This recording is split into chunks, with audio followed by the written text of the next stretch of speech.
같이 주님 앞에 찬양함으로 함께 나아가겠습니다.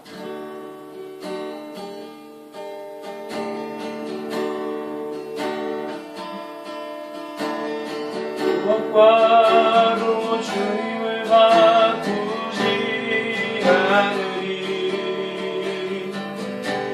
다른 어떤 은혜 구하지 않으리. 오직 주님만이 내 삶의 도움이시니 주의 얼굴 보기 원합니다. 무엇과도 주님을 바꾸지 않으리. 다른 어떤 은혜 구하지 않으리. 주님만이 내 삶의 도움이시니 주의 얼굴 보기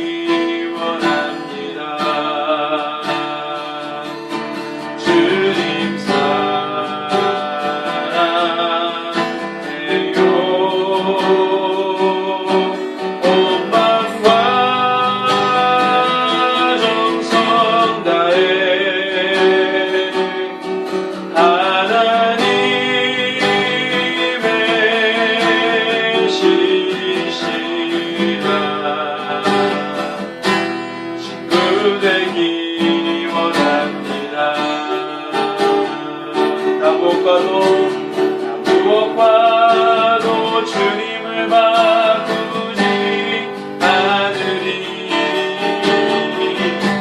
다른 어떤 은혜 구하지 않으리.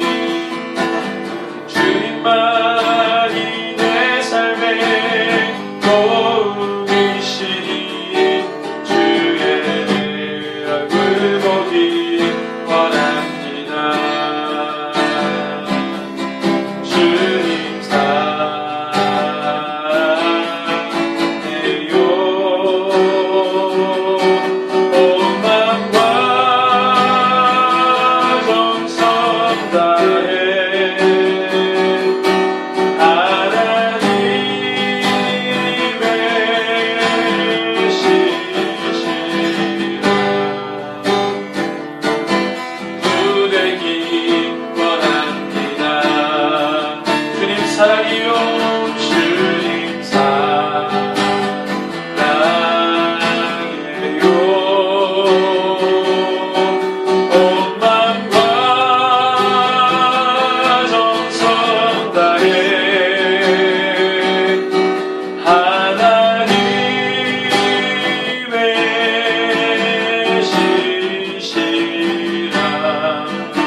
축하라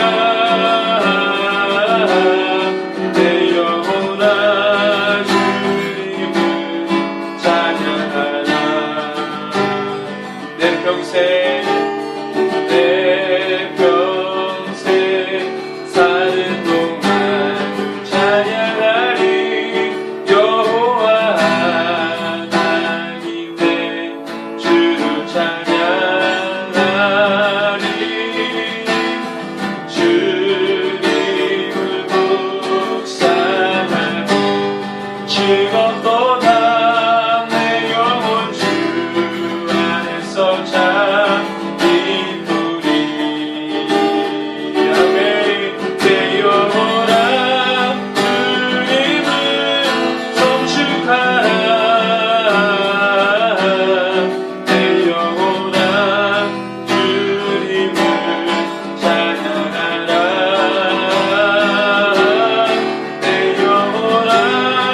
말씀 듣기 위해서 우리 함께 이 시간에 기도하겠습니다. 주의 말씀을 주시고 그 말씀이 우리 가운데 생명이 되게 하시고 진리가 되게 해주시오라고 함께 주의 이름 부르고 기도합니다.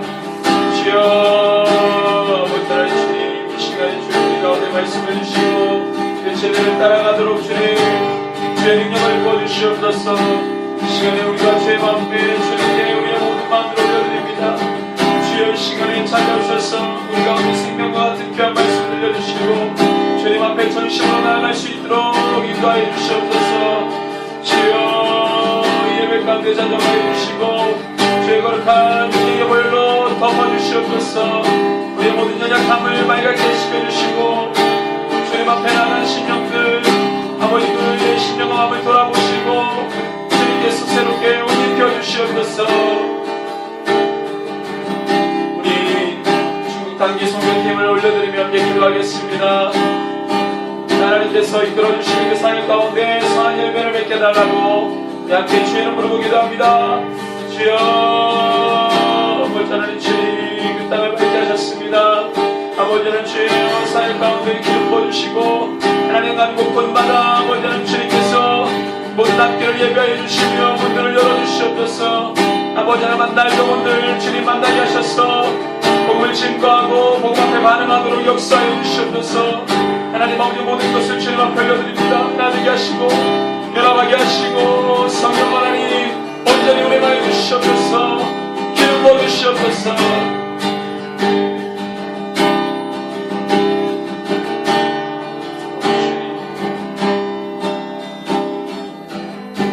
주님 감사합니다.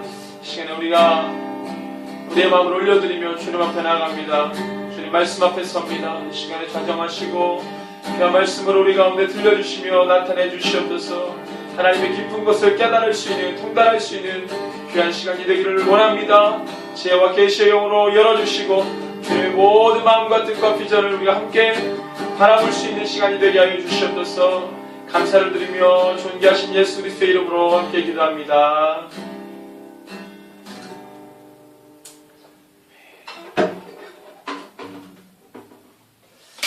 네, 오늘 우리 성경의 맥잡기 20번째 시간입니다. 이렇게 오늘 마가복음 6장 말씀을 함께 보도록 하겠습니다. 마가복음 6장부터 말씀을 함께 나눕니다. 먼저 6장 1절에서 6절 말씀을 함께 읽고 시작하도록 하겠습니다. 예수께서 거기를 떠나서 고향으로 가시니 제자들도 따르니라. 안식일이 되어 회당에서 가르치시니 많은 사람이 듣고 놀라 이르되 이 사람이 어디서 이런 것을 얻었느냐? 이 사람이 받은 지혜와 그 손으로 이루어지는 이런 권능이 어찌 됨이냐? 이 사람이 마리아의 아들 목수가 아니냐? 야고보와 요셉과 유다와 시몬의 형제가 아니냐? 그 누이들이 우리와 함께 여기 있지 아니하냐고 예수를 배척한지라.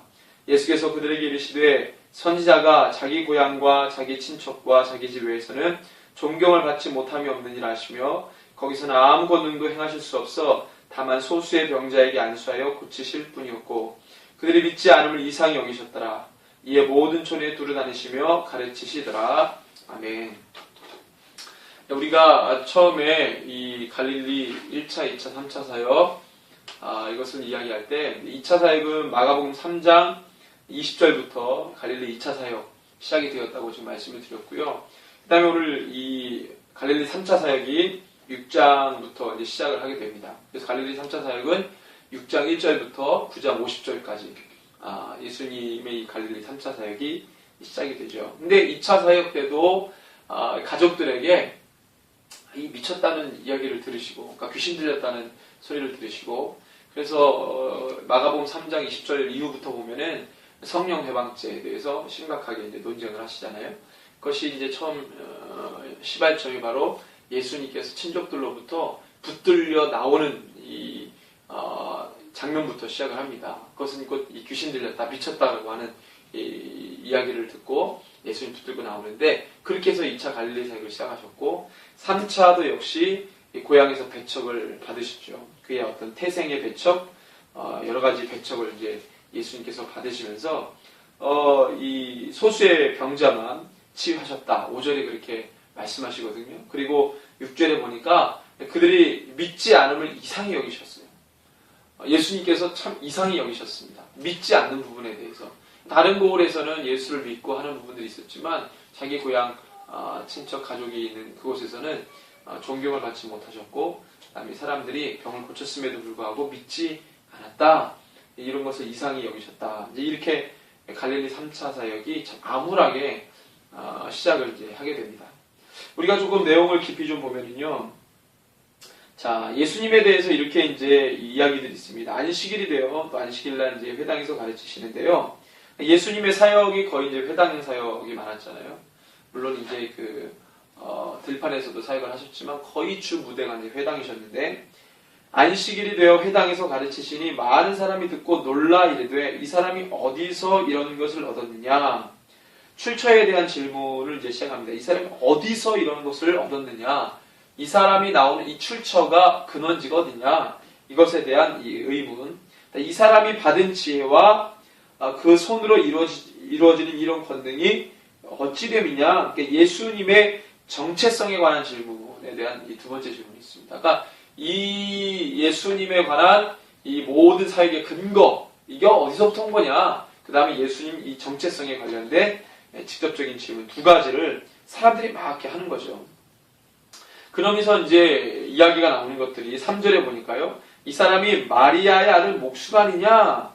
야고보와 요셉과 유다와 시몬의 형제가 아니냐? 그 누이들이 우리와 함께 여기 있지 아니하냐 하고 예수를 배척합니다. 그러니까 이런 것을 따지고 맨 마지막 결론에 보니까 예수를 그래서 배척했다 이렇게 나옵니다. 그러니까 익히 아는 가족의, 우리가 너무나도 잘 아는 고향에서 이제 같이 자랐던 그런 동무들도 있고 지인들도 있으니까 어렸을 때부터 같이 봐왔던 우리가 뻔히 아는 가문이고 가족인데 이 사람이 어디서 이런 것을 낳냐, 이거 의문을 둘 수밖에 없죠. 그래서 이제 결론은 배척인데 우리가 좀 주목해 볼 이 표현들이 있어요.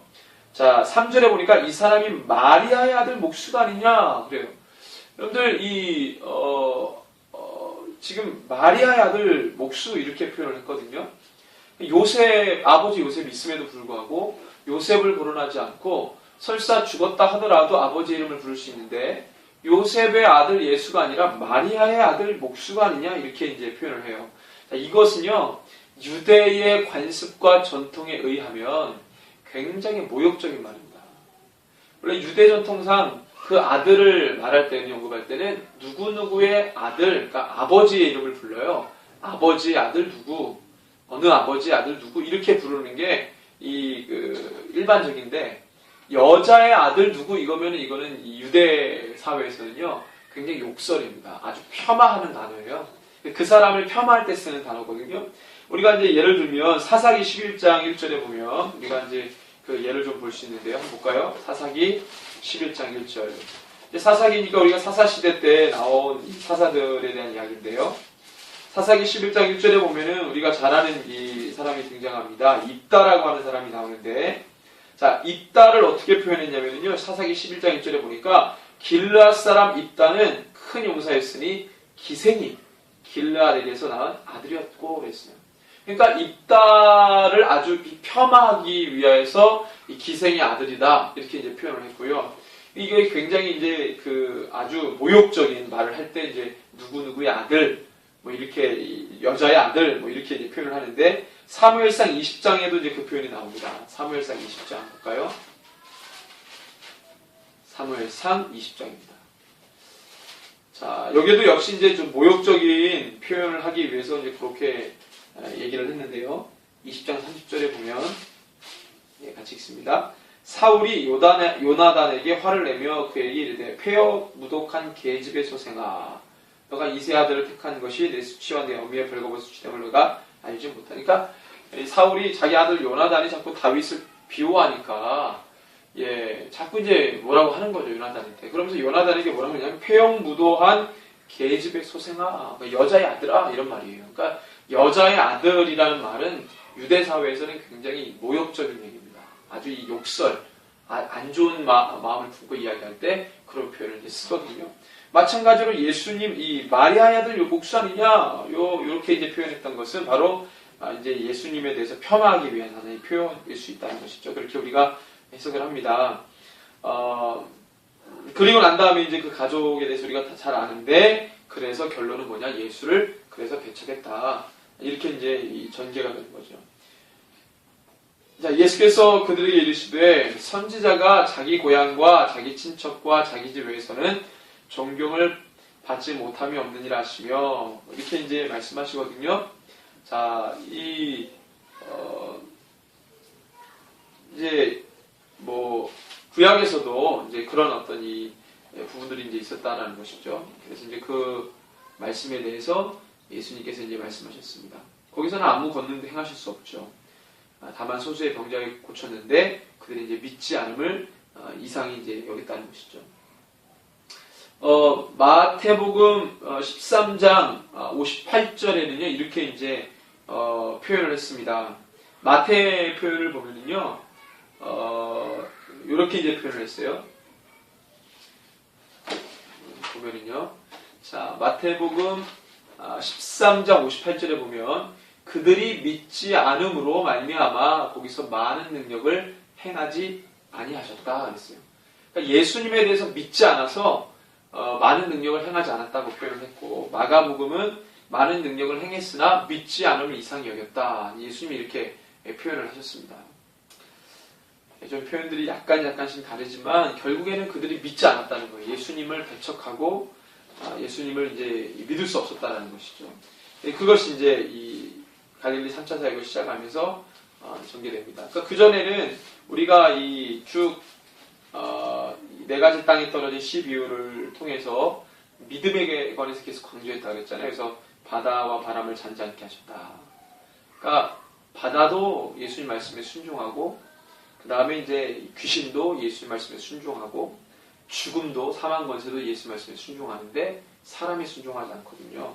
믿음이 없어서. 그게 이제 6장에서 아주 강력하게 보여주는 예고, 그 예수님을 믿지 못하는 그 걸림돌이 뭐냐면 내가 너무나도 익히 잘 알았던 사람이다.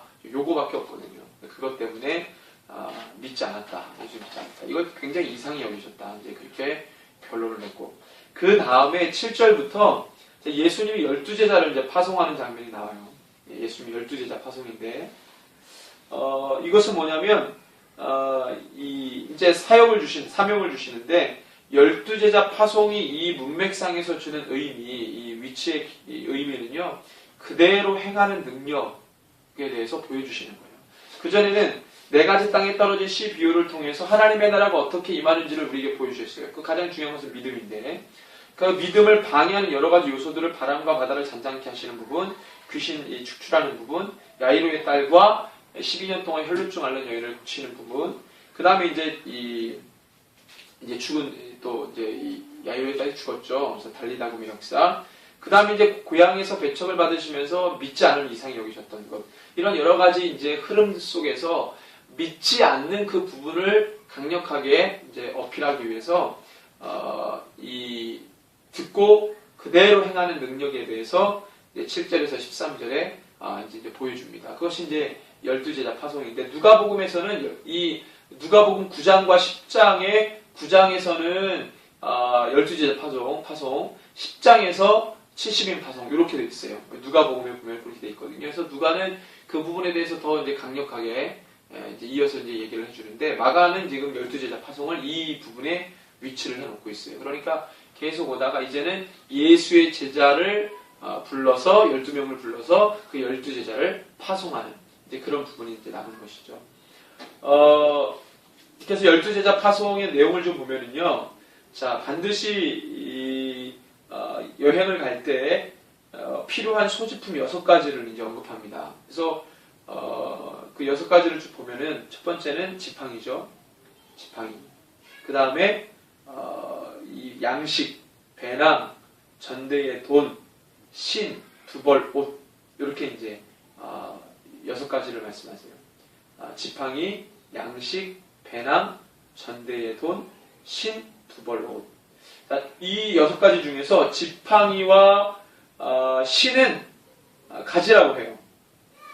이 지팡이하고 신은 가지라고 하고, 마가 공동체의 장거리 또는 험난한 지역에서의 선교여행에서는 반드시 지팡이와 이제 실이 필요했기 때문에 마가는 이제 그렇게 이제 이 두 부분을 가지라고 이제 말씀했습니다. 그럼 한번 보면은 자 명하시되 여행을 위해 지팡이 외에는 양식과 배낭이나 전대 돈 아무것도 가지지 말며 신만 신고 두 벌로도 입지 말라. 그러니까 6가지 중에서 마가는 지팡이와 신은 가지라고 하시죠. 자, 그 다음에 이제 이 둘씩 이제 보내시는데 이 둘씩 보내시는 것은 유대의 어떤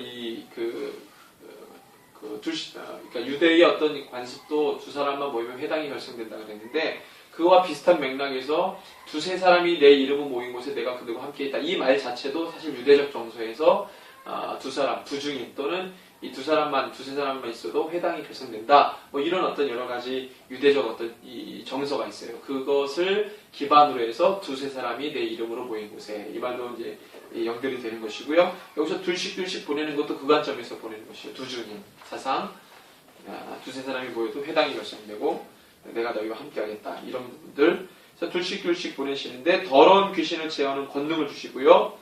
그래서 이런 것들을 행하도록 하시죠. 그래서 그대로 하니까 그대로 됐어요.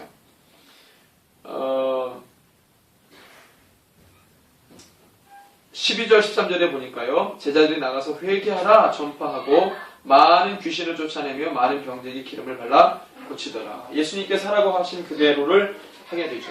자, 그 다음에 이제 누가복음 9장 3절에 나오는 여행 소지품 5가지 중에 아무것도 가지지 말라고 해요. 5번째 C는 여기에 나오지 않습니다. 마태복음 10장 9절 10절에 언급된 여행 소지품 5가지를 다 가지지 말라고 그러고 두 번째 양식은 나오지 않아요. 이렇게 이제 이런 부분들이 있습니다. 6가지 마가복음은 6가지를 말하면서 2가지만을 가지라고 했고 누가는 5가지를 말하면서 아무것도 가지지 말라고 했고 마태도 5가지를 다 얘기했는데 이 5가지를 다 가지지 말라고 했습니다. 그러니까 누가는 5가지를 말하면서 아무것도 가지지 말라고 했어요. 여기서 안 나온 것은 신은 안 나왔어요. 마태복음은 양식이 안 나왔어요. 그래서 마가는 6가지, 누가는 6가지 중에서 신을 뺐고 마태는 양식을 뺐어요. 그리고 누가 마태는 아무것도 가지지 말라고 했고 마가는 지팡이와 신은 가지라고 했죠. 이런 부분이 조금 다를 수 있는데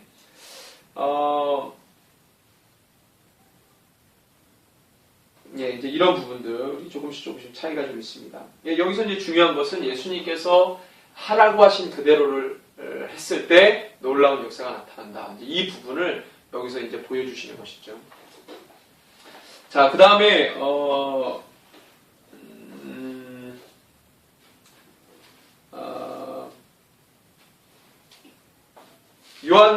세례 요한의 죽음이 14절에서 17절까지 나옵니다. 세례 요한의 죽음이. 자, 이에 예수의 이름이 드러난지라, 그리고 이제 그렇게 언급을 하고요. 헤롯 왕이 듣고 이르되 이는 세례 요한이 죽은 자 가운데서 다 살아났다. 그러므로 이런 능력이 그 속에서 일어나느니라 하고 어떤 일을 그가 엘리야라 하고 또 어떤 일을 그가 선지자니 옛 선지자 중에 하나와 같다 하되 헤롯은 듣고 이르되 내가 목벤 요한 그가 살아났다 하더라. 그러면서 전에 이제 세례 요한이 어떻게 죽임을 당했는지를 회상하는 장면이 17절에서 29절까지 쭉 나오죠. 그러니까 예수님의 드러나심 시점이 예수님의 드러나시고 그 다음에 세례 요한이 이렇게 등장하지 않는 이런 어떤 구도를 갖고 있습니다. 그러니까 철저하게 세례 요한은 예수님의 오실 길을 준비했던 기능만 가지고 있었어요. 그러니까 예수님을 증명하기 위해서 가장 중요했던 인물이 바로 세례 요한입니다. 시점 자체가 그래요. 마가복음이 이제 그것을 아주 중요하게 여겼기 때문에 마가복음 1장에 다른 것을 기록하지 않고 세례 요한의 등장을 기록하거든요. 그래서 말라기에 기록했던 엘리야가 바로 세례 요한이다. 예수님도 그 말을 증언하셨고요. 그것을 이제 이야기하려고 하는 것이죠. 자, 그 다음에 5,000명을 먹이시는 사역이 나옵니다. 오병이어의 사역인데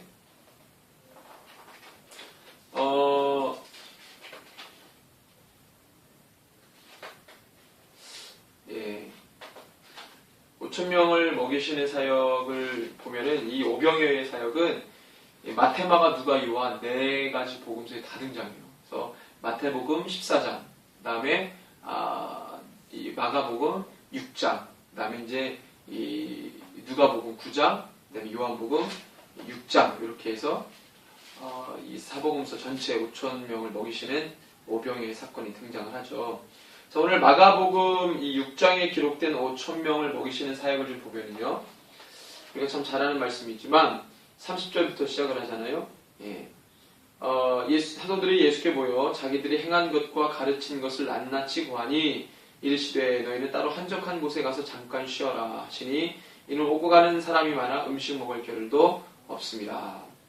자, 그래서 처음에 이제 사도들이 전도를 막 보고하는 장면이 이제 나옵니다. 그러니까 사실은 이 세례 요한의 죽음 14절부터 29절은 천부로 들어갔다고 이제 보시고 12제자 파송하고 사도들이 와서 자기들이 행한 것을 예수님께 보고를 합니다. 그게 7절부터 13절이 바로 이제 12제자 파송이고 와서 보고하는 게 30절부터예요. 그러니까 중간에 세례 요한의 죽음 뭐 이런 이 상황은 천부로 해서 이제 중간에 끼어 들어갔다 이런 느낌 보시면 되고요.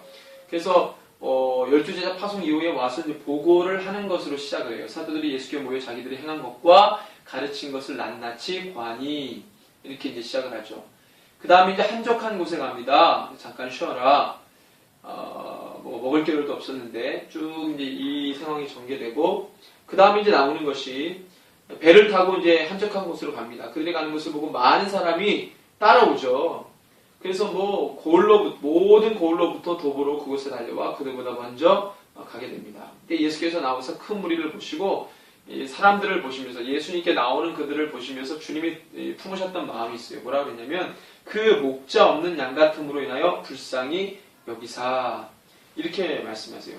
마가복음 14장에서는 큰 무리가 예수께 나오는 것을 보시고 불쌍히 여기사 그 중에 있는 병자를 고쳐주시니 마태복음 이렇게까지 표현을 했고요. 자, 누가를 보니까요. 누가복음 9장에 보면 이 베세다라고 하는 곳의 지명이 나오고요. 요단 동편 베세다, 이제 율리아스라고 하는 곳인데 이 베세다 고을로 가실 때 무리가 이제 알고 따라왔잖아요. 그래서 이 누가복음 9장 11절부터 쭉 보면은 예수께서 그들을 영접하시고 그 다음에 하나님 나라의 일을 이야기하시며 병 고칠 자들은 고치더라. 뭐 이렇게만 표현이 되어 있어요. 자, 그래서 이제 이거 조금 좀 다르고 그 다음에 요한복음 6장에 보니까 큰 무리가 따르는데 병자들에게 행하시는 표적을 보았습니다. 예수께서 산에 오르사 제자들과 함께 거기 앉으시니 마침 유대인의 명절인 유월절이 가까웠다. 예수께서 눈을 들어 큰 무리가 자기에게 오는 것을 보시고 자 그렇게만 되어 있어요. 그러니까 목자 없는 양 같음으로 인하여 불쌍히 여겼다라는 것이 마태복음과 마가복음 불쌍했다. 마태복음은 불쌍히 여기셔서 그들의 병을 고쳐주셨다. 그 다음에 이제 마가는 그냥 불쌍히 여기셨다. 이런 말로 가르치셨다. 이렇게만 돼 있고 누가복음은 이 병 고칠 자들을 고치셨다. 하나님 나라의 일을 말씀하시며 병 고칠 자들을 고치셨다. 그 다음에 요한은 시점을 말했어요. 표적. 그 다음에 유월절이 가까웠다.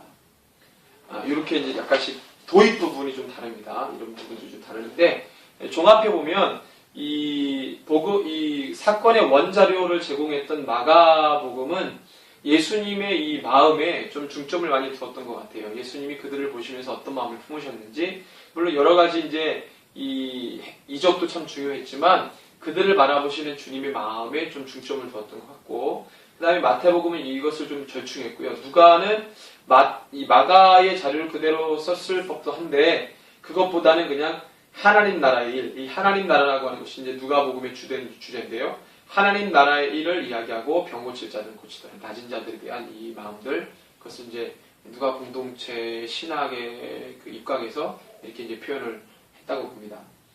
그래서 이제 이런 도입 부분이 좀 다른데, 먼저 우리가 마가복음을 좀 보면은요, 35절부터 자, 목자 없는 양 같음으로 인하여 불쌍히 여기사 이 여러 가지로 가르치십니다. 때가 저물어. 그러니까 뭘 가르치셨냐? 마태복음을 보면 뭘 가르치는지 나오죠. 이 누가복음을 보면 하나님의 일을 가르치셨다 그랬어요. 그러니까 하나님의 일을 가르치시면서 쭉 가는데 때가 저물어 가며 제자들이 예수께 나와 있죠. 이곳은 빈들이요 날도 저물어 가니 무리를 보내어 두 촌과 이르시되 촌과 마을로 가서 무엇을 사 먹게 하옵소서. 그러니까 처음에 마가는 이 제자들이 예수님께 요청합니다. 먹을 것을 좀 가지고 올까요? 라고 이제 제자들이 묻습니다. 그랬더니 이제 주님이 답을 하시거든요. 너희가 먹을 것을 주라 그랬어요. 자, 마태복음 어떻게 됩니까? 이 제자들이 역시 질문을 하죠. 마을에 들어가 먹을 것을 사 먹게 하소서. 그랬더니 예수님께서 갈 것 없다. 너희가 먹을 것을 주라. 이렇게 이제 말씀하셨고요. 누가복음 9장에 보면은 또 이 사도들이 묻습니다. 두루 마을 여짜오되 무리를 보내어 두루 마을과 촌으로 가서 유하며 먹을 것을 얻게 하소서. 우리가 있는 여기는 빈들입니다. 예수께서 너희가 먹을 것을 주라.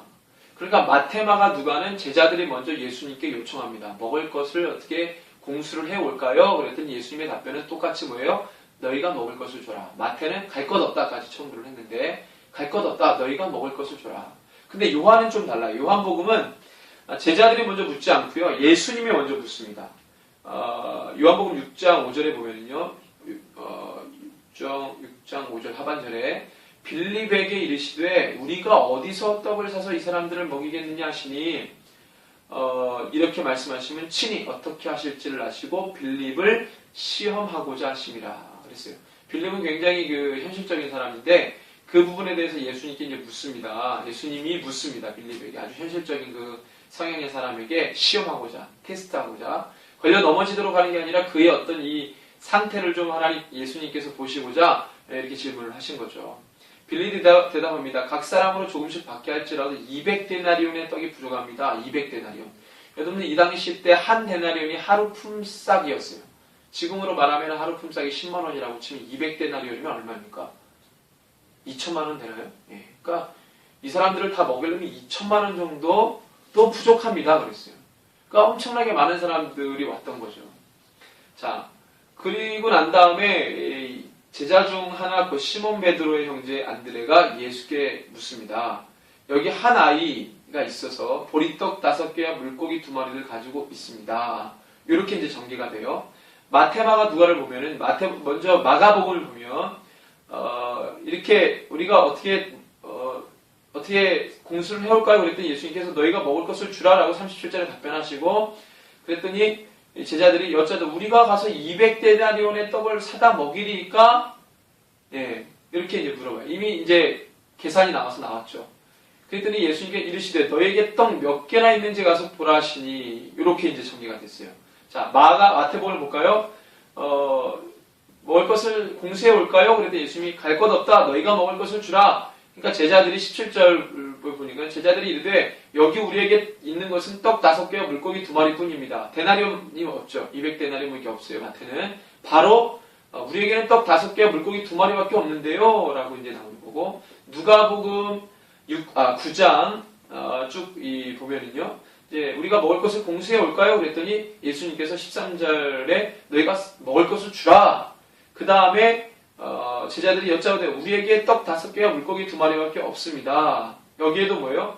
데나리온이라는 말이 없죠. 그러니까 데나리온을 언급한 것은 이 마가복음과 요한복음. 그 다음에 마가와 누가는 데나리온이 이게 없고 바로 물고기 5마리, 보리떡 5개, 물고기 2마리와 보리떡 5개 이것을 이야기했고요.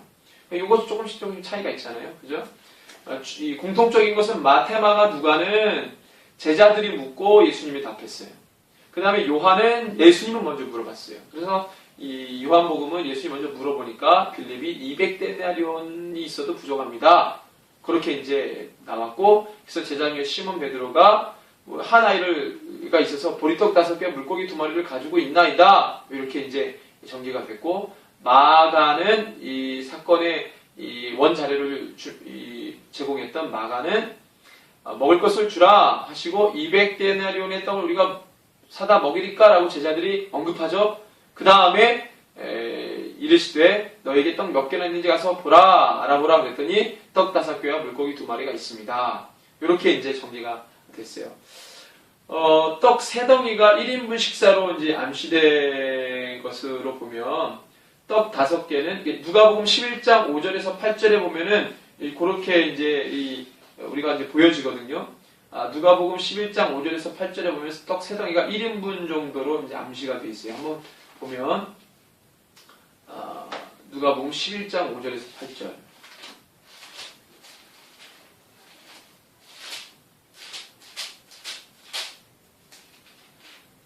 또 이르시되 너희 중에 누가 벗이 있는데 밤중에 그에게 가서 말하기를 벗이여 떡 3덩이를 내게 구워달라 그랬어요. 그러니까 한 사람 정도가 떡 3덩이를 먹을 수 있다고 보면은 떡 5개와 보리떡 2마리. 그러니까 떡 5개는 보통 떡보다 작은 크기의 떡이거나 아이가 여분의 떡 2개를 더 준비한 것으로 볼 수 있어요. 그래서 이 보리떡 한 3분의 1에 해당될 정도로 싼 이 서민 음식 정도로 우리가 이제 가늠할 수 있는 거죠. 그러니까 뭐 이렇게 많은 양이 아니에요. 뭐 적은 양인데 한 이 정도를 쌓아왔는데 이것을 이제 드린 거죠.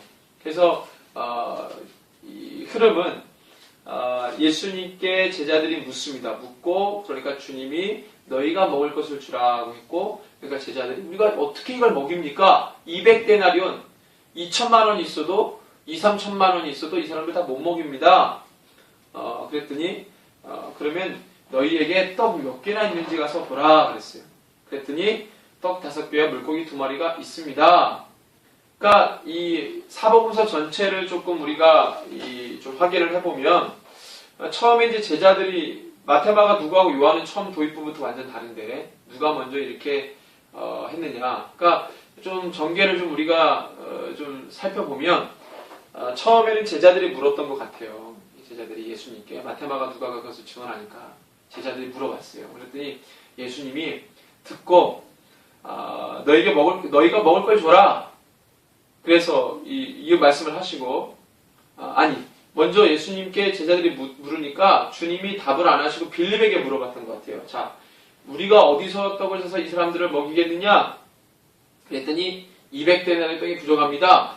그래서 너희가 먹을 것을 주라 그랬더니 그러니까 제자들이 그럼 200데나리 떡을 어떻게 우리가 사 먹입니까? 그래서 그럼 너에게 떡이 몇 개나 있는지 봐라. 그래서 이렇게 전개가 됐던 것 같아요.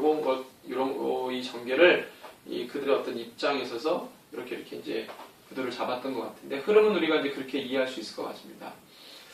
그래서 이제 보리떡 5개와 물고기 2마리를 이제 드렸는데 처음에 예수님이 언급할 때는요 떡이 몇 개나 있는지 보라 그랬어요. 마가복음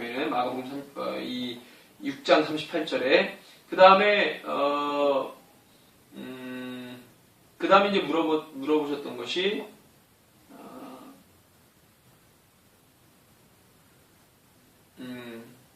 요한복음 6장 5절에 어디서 떡을 사서 이 사람들을 먹이겠느냐 그렇게 이제 물어봤어요. 떡을 지금 물어봤는데 자, 이 떡이 이제 포인트라고 하는 거죠. 왜냐면은 요한복음은 이 오병이어 사건의 해석까지 해주거든요. 근데 다른 마테마가 누가는 해석이 없어요. 일단은 이제 떡에 대해서 이제 물어보셨어요. 어디서 떡을 몇 개나 얻을 수 있느냐 알아보라. 그랬더니 물고기 2마리와 보리떡 5개가 이제 나오게 된 거죠. 어린아이가 이 시몬 베드로에게 이렇게 드렸던 것 같아요. 그 상황들을 바라보면서 그러면서 예수님께서 이제 그것을 가지고 때를 지어 푸른 잔디 위에 앉게 하십니다. 다 앉게 하세요. 무리를 명해서 다 앉게 하십니다. 그래서 이 부분이 동일하게 나와요. 자, 마태 같은 경우에는 14장 19절에 무리를 명하여 잔디 위에 앉히시고 이렇게 되어 있어요. 그 다음에 마가복음 6장 39절부터 보니까 제자들에게 명하사 보고 모든 사람으로 때를 지어 푸른 잔디 위에 앉게 하시니 되어 있어요. 그 다음에 때로 100명씩 또는 50명씩 앉은지라 이렇게 수가 나와요. 100명씩도 앉게 하고 50명씩도 앉게 하고 누가복음 9장 14절부터 보니까 제자들에게 이르시되 때를 지어 한 50명씩 앉히라 했어요. 그래서 이제 50명씩 앉히고요. 그 다음에 이제 요한복음 6장 10절부터 보면 예수께서 이르시되 이 사람들로 앉게 하라 하시니 그곳에 잔디가 많은지라 사람들이 앉는 수가 5,000명쯤 되더라. 그러니까 100명씩 50명씩은 마가복음이고 50명씩 앉혀라는 누가복음이고 마태는 그냥 잔디 위에 앉으라 그랬고 요한 같은 경우도 잔디에 앉으라 그랬는데 다 따져보니까 남자만 따져보니까 5,000명쯤 된 거죠. 그러니까 뭐 남녀노소 다 합하면 한 2만 명쯤 됐다 그래요. 대략 그렇게 우리가 추론을 하는데 어쨌든 간에 이제 다 3, 4, 5 다 앉게 했어요. 다 때를 져서 다 앉게 하셨어요. 그리고 난 다음에 축사를 하십니다. 먼저 마가복음 6장 41절을 보면은요. 6장 41절을 보면 예수께서 떡 5개와 물고기 2마리를 가지사 하늘을 우러러 축사하시고 떡을 떼어 제자들에게 주시어 사람들에게 나누어 주십니다. 주게 하시고 물고기 2마리도 모든 사람에게 나누시매 그랬어요. 자, 그 다음에 이제 마태복음 14장 19절 하반절부터 보면은요. 떡 5개와 물고기 2마리를 가지사 하늘을 우러러 축사하시고 떡을 떼어 제자들에게 주시매 제자들이 무리에게 주니 그랬습니다. 이렇게 물고기를 줬다는 언급은 없죠. 떡만 이렇게 언급을 했고요. 누가복음 9장 16절부터 보면은 예수께서 떡 5개와 물고기 2마리를 가지사 하늘을 우러러 축사하시고 떼어 제자들에게 주어 무리에게 나누어 주게 하시니 여기서도 이제 이 떡과 고기를 따로 이렇게 구분하진 않고 그냥 축사하시고 떼어 이렇게 이제 표현을 했고요. 요한복음 6장 11절부터 보니까 예수께서 떡을 가져 축사하신 후에 앉아있는 자들에게 나눠주시고 물고기도 그렇게 그들의 원대로 주시니라 그랬어요. 그러니까 이제 이 물고기를 언급한 것이 마가와 요한이고요. 마태와 누가는 이제 모호하게 되어 있고 마태는 떡에 대해서 이제 딱 이렇게 명시가 되어 있어요. 떡 5개. 그 다음에 이제 중요한 것은 남은 조각이 남았다. 남은 조각. 다 배불리 먹고 다 배불렀더라. 그 다음에 이제 요한복음 같은 경우는 그들이 배부른 후에 예수께서 제자들에게 이르시되 남은 조각을 거두고 버리는 것이 없게 하라 하심으로 이에 거두니 보리떡 5개로 먹고 남은 조각이 12바가니에 찼더라. 그러니까 이게 사실은 포인트가 떡에 있습니다. 떡. 떡. 물고기는 그냥 뭐 이렇게 곁다리로 있는 것이고 떡에 이제 굉장히 이제 중심이 있는데요. 이 남은 조각도 마가복음 같은 경우는 떡 조각과 물고기를 하고 이제 물고기까지 암시를 하고 있고요. 마태는 남은 조각을 12바구니에 차게 뒀다 그랬어요. 물고기 언급이 계속 없죠. 누가 같은 경우도 그 남은 조각을 12바구니에 거두니라. 그 다음에 이제 요한복음 같은 경우는 보리떡 5개로 먹고 남은 조각 12바구니 찼더라. 고기, 생선 언급이 없죠. 그러니까 지금 이게 떡에 지금 포인트가 있어요. 떡. 그래서 이 떡이 뭐냐라고 했을 때 요한복음이 그걸 풀어줘요. 이 떡이 뭐냐?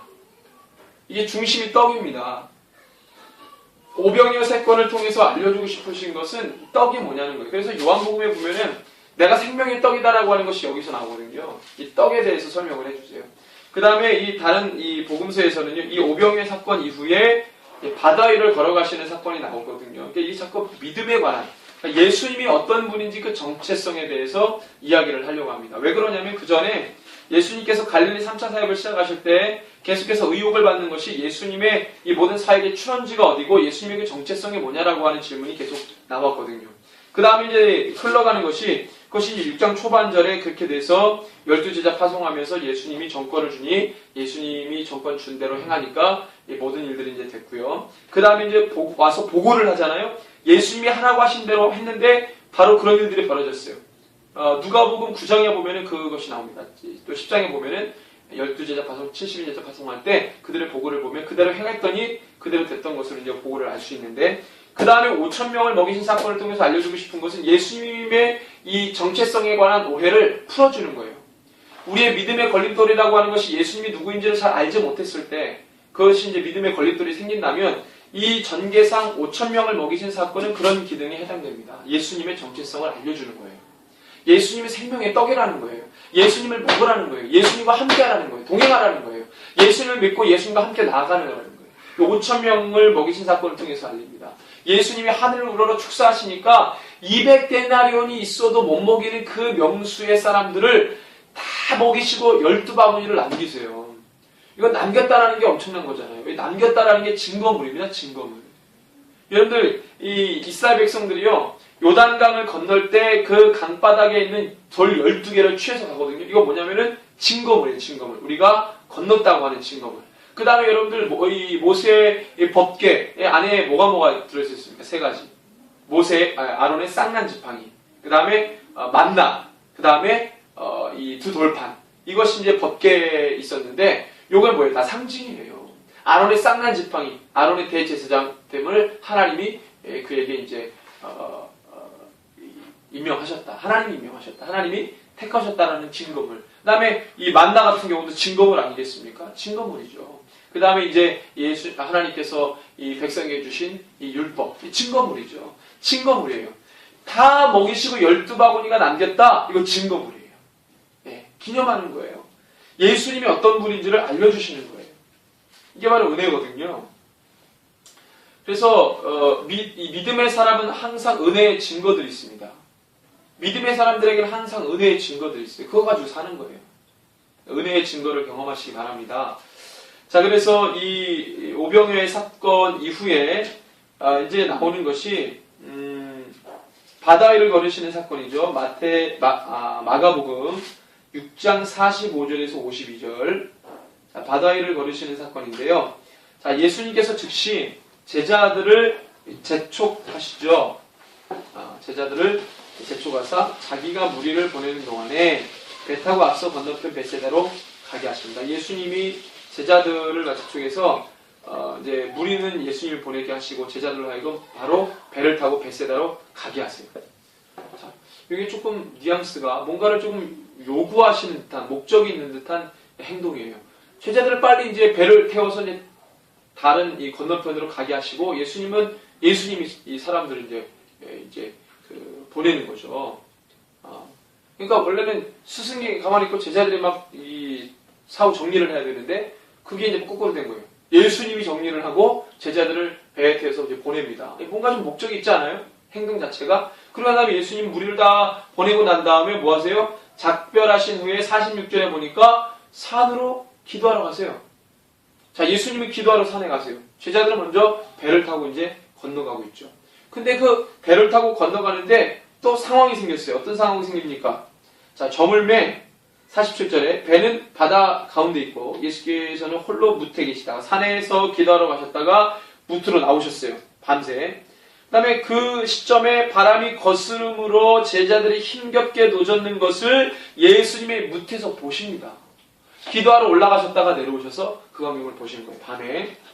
자, 밤 사경쯤에 이 바다 위로 걸어서 그들에게 오십니다. 힘겹게 노젓는 것을 보시면서 바다 위로 오시는 거예요. 지나가려고 하십니다. 제자들에게 힘겹게 노젓는 제자들을 그냥 외면해서 그냥 가시려고 하는 거예요. 지금 상황이 그렇습니다. 예수님이 지나치려고 가십니다. 지나가려고 하시네. 제자들이 그가 바다 위로 걸어오심을 보고 유령인가 소리 지르니 그들이 다 예수를 보고 놀랍니다. 이에 예수께서 그들에게 말씀해 주시되 안심하라 내니 두려워하지 말라 하시고 배에 올라 그들에게 가시니 바람이 그치는지라. 제자들이 마음이 심히 놀라니 이는 그들이 그 떡 떼시던 일을 깨닫지 못하고 도리어 그 마음이 둔하여졌다. 요게 이제 오병이어에서 나온 게 여러분들 오병이어가 의도하는 바가 바로 그거였어요. 예수님에 대한 정체성이라고 했잖아요. 예수님을 어떻게 보느냐가 이 오병이어 사건의 핵심이었어요. 근데 오병이어의 사건을 통해서 그들이 예수님이 어떤 분인지를 확실히 알았어야 되는데 오히려 뭐예요? 깨닫지 못하고 마음이 둔하여진 거예요. 여러분들 배를 타고 가는데 바다가 막 거스르고 해서 주님이 잠잠하라. 이 사건이 그 전에도 있었잖아요. 풍랑을 잔잔케 하신. 이 기능이 뭐라고 그랬습니까? 바람도 예수님 말씀에 순종. 여기서도 마찬가지예요.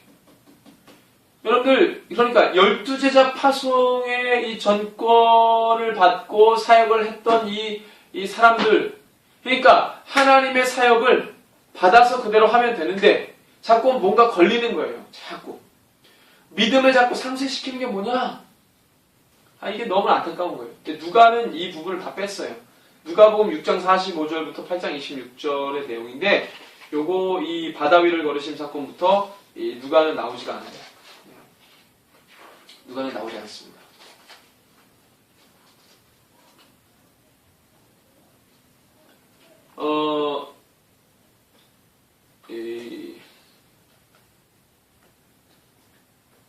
자, 마태복음에서 보면은요, 마태복음 14장 24절인데, 바람이 거스름으로 물결로 말미암아 고난을 당하더라. 이렇게 표현이 되어 있어요. 아주 힘겹게 가는 거죠. 헐모는 산에서 불어오는 이 바람이 이제 그런 어떤 물결을 일으킨다고 하더라고요.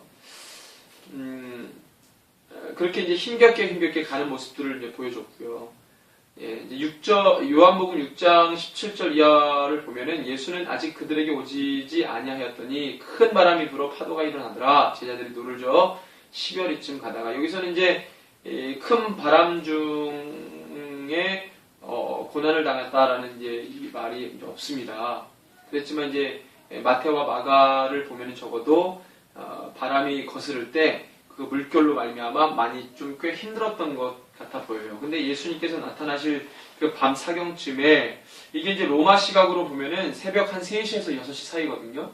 그러니까 새벽이에요. 그러니까 예수님께서 밤에 충분히 기도하시고 산에서 내려오셔서 그 새벽쯤에 제자들이 힘겹게 하는 것들을 이제 보신 거죠. 그리고 제자들에게 걸어오십니다. 바다 위로 걸어오시죠. 마태복음에 보니까요, 막 놀랍니다. 유령인가요? 막 놀랍니다. 그 다음에 이제 마가복음에 보면 막 유령인가요? 소리 지르고요. 예수를 보고 다 놀랍니다. 그 다음에 이제 예수님께서 뭐라 그러시죠? 안심하라, 내니 두려워하지 말라.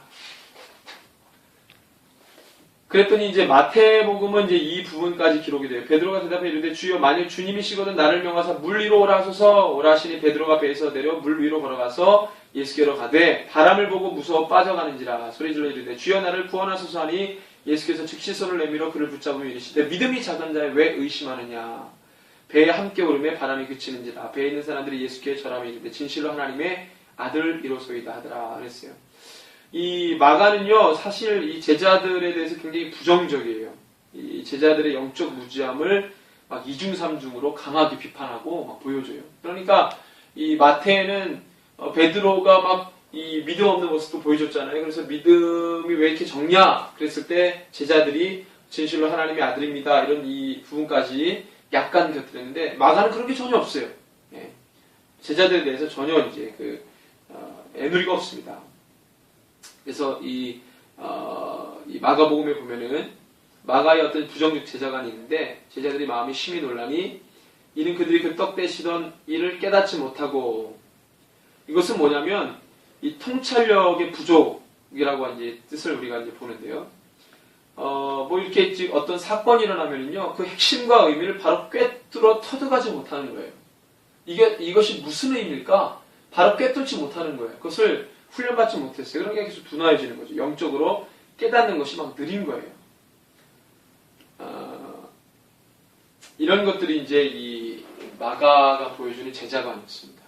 마태는 조금 다른데 이런 이 믿음 없는 부분들을 계속해서 우리가 이제 믿음을 가는 데 있어서 이런 둔화여짐 이런 것들이 지금 어디서 키를 잡아주냐면요. 네 가지 땅에 떨어진 씨 비유를 여러분들 자꾸 의식하시면 네 가지 땅에 떨어진 비유를 보면서 그 다음에 일어나는 여러 가지 상황들을 보면서 이게 어떤 땅에 떨어진 씨냐 이런 것들을 여러분들이 대입하면서 보시면 아주 쉽습니다. 사실은 이 제자들 마가에 드러난 이 제자들의 모습은 둔화여지잖아요. 자꾸 뭐 때문에 자꾸 이게 예수님을 믿는 것이 자꾸 이제 문제가 돼요. 그런 것들이 이제 우리들이 좀 깊이 볼 문제들인데. 자, 일단은 이제 마가복음 7장 53절에서 6장 53절에서 56절에 게네사렛에서 병자들을 고치시는 장면을 좀 볼까요? 이 부분도 이제 누가는 없어요. 마태와 마태와 마가에만 있고요. 요한복음 같은 경우에는요, 이제 배를 타셨잖아요. 그 다음에 이제 가려던 땅에 이제 이르렀는데 가버나움 쪽에 이제 가시는데. 좀 이 게네사렛은 아니었던 것 같아요. 여기서 요한이 말하는 이제 지역이 좀 다른데 어쨌든 간에 마태 마가는 게네사렛을 말하고 있으니까 마태복음 14장 34절에는 건너가 게네사렛 땅에 이르니 또 마가복음 6장 53절에 건너가 게네사렛 땅에 이르러 대고 똑같거든요. 마태 마가가. 자, 그래서 이 게네사렛에서 이르러 대고 배에서 내리니 사람들이 곧 예수신 줄을 알고 그 온 지방으로 달려들어다니며 예수께서 어디 계시다는 말을 듣는 대로 병든 자를 침상째로 내어나오니 아무데나 예수께서 들어가시는 지방이나 도시나 마을에서 병자를 시장에 두고 예수께 그의 옷가에라도 손을 대게 하시기를 간구하니 그 손을 대는 자 다 성함을 받는다 그랬습니다. 그러니까 이제 막 병든 자들이 와가지고 이 성함을 받잖아요. 근데 이 여러 가지 이제 믿음의 걸림돌들이 있습니다. 자, 그래서 이제 요한은 이런 표적 신앙을 굉장히 경계하는 거죠. 어떤 사건에 대해서 예수님으로부터 병을 치유받고 문제를 해결하는 데는 참 중요하지만 하나님 나라의 일을 붙여서 이야기할 때는 참 무지하다. 예수님에 대해서 그런 부분들이 좀 있습니다. 그래서 우리가 이 시간에 오늘 좀 길게 했는데 믿음이 있어야 됩니다. 믿음으로 삽시다. 믿음에 따라서 내 증거들을 늘 경험하시는 저희 여러분 되기를 소원합니다. 함께 시간에 기도하겠습니다. 하나님, 우리가 믿음 안에서 행하기를 원하고 믿음으로 인한 은혜의 증거들을 경험하기를 원합니다. 우리가 늘 믿음에서 넘어지지 않게 하시고 정말로 하나님 사랑하고 사모하는 마음으로 믿음을 이룰 수 있도록 믿음의 믿음으로 이룰 수 있도록 주님 우리 가운데 성령으로 충만하게 하시고 주님 언제나 따라가는 신실한 일꾼들 되게 하여 주시옵소서. 지금은 우리 구주 예수 그리스도의 크신 은혜와 하나님 아버지의 무한하신 사랑과 성령 하나님의 위로 감동 교통 충만 치유 회복케 하시니 주님 오실 때까지 믿음으로 이르기를 소원하는 우리 새벽기도 공동체 모든 하나님의 자녀들 머리 위에 이제로부터 영원토록 함께 계실지어다. 아멘.